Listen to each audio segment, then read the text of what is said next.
श्री कृष्ण के उपदेश। श्रीमद् भगवद गीता में श्री कृष्ण कहते हैं कि यदि किसी काम को करने में डर लगे तो याद रखना यह संकेत है कि आपका काम वाकई में बहादुरी से भरा हुआ है। गीता के अनुसार नेत्र केवल हमें दृष्टि प्रदान करते हैं, परंतु हम कब किसमें क्या देखते हैं ये हमारी भावनाओं पर निर्भर करता है। श्री कृष्ण कहते हैं कि मनुष्य को स्वयं को ईश्वर में लीन कर देना चाहिए। ईश्वर के सिवाय मनुष्य का कोई नहीं होता है।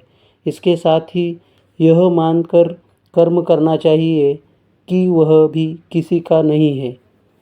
भोग से मिलने वाला सुख क्षणिक होता है, जबकि त्याग से स्थायी आनंद मिलता है।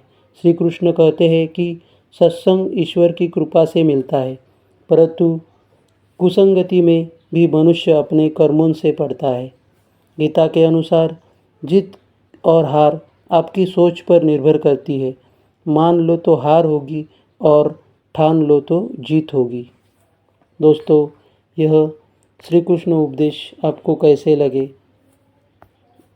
अगर आपको ये पसंद आए हो तो मेरे चैनल को सब्सक्राइब करें, शेयर करें और लाइक करें और बेल आइकॉन दबाने न भूलें।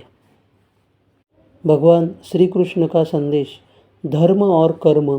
भगवान कृष्ण ने धर्म की महत्वपूर्णता को बताया और यह सिखाया है कि मनुष्य को अपने कर्मों का पालन करते हुए धर्मपरायण रहना चाहिए।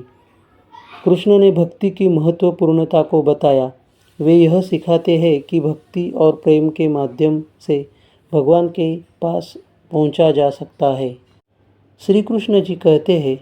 भगवान श्री कृष्ण जी कहते हैं, अपना अनिवार्य कर्तव्य निभाओ, क्योंकि कर्म वास्तव में निष्क्रियता से बेहतर है।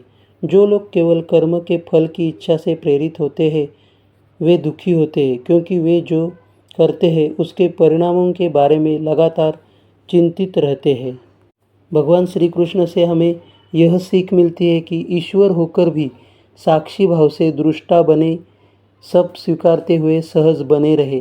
श्री कृष्ण सिखाते हैं, जीवन में कितनी भी प्रतिकूल परिस्थिति क्यों न हो, उसका मुकाबला मुस्कुराते हुए करना चाहिए। श्री कृष्ण स्त्रियों को मान देने व उनकी रक्षा करने में सदैव अग्रणी है। श्री कृष्ण ने दिए गए गीता संदेश में कहा गया है कि जो होना है वह होकर रहेगा, उसे दुनिया की कोई भी ताकत रोक नहीं सकती। इसीलिए भविष्य की चिंता ना करें और वर्तमान में जिए। श्री कृष्ण कहते हैं, जीव हत्या सबसे बड़ा पाप है। अनावश्यक हरे पेड़ों को काटना भी पाप है। श्री कृष्ण कहते हैं कि आप कोई भी हो, संसार में आए हैं तो हम संघर्ष हमेशा रहेगा। मानव जीवन में आकर परमात्मा भी सांसारिक चुनौतियों से बच नहीं सकता। कृष्ण ने कभी किसी बात की शिकायत नहीं की, हर परिस्थिति को जिया और जीता।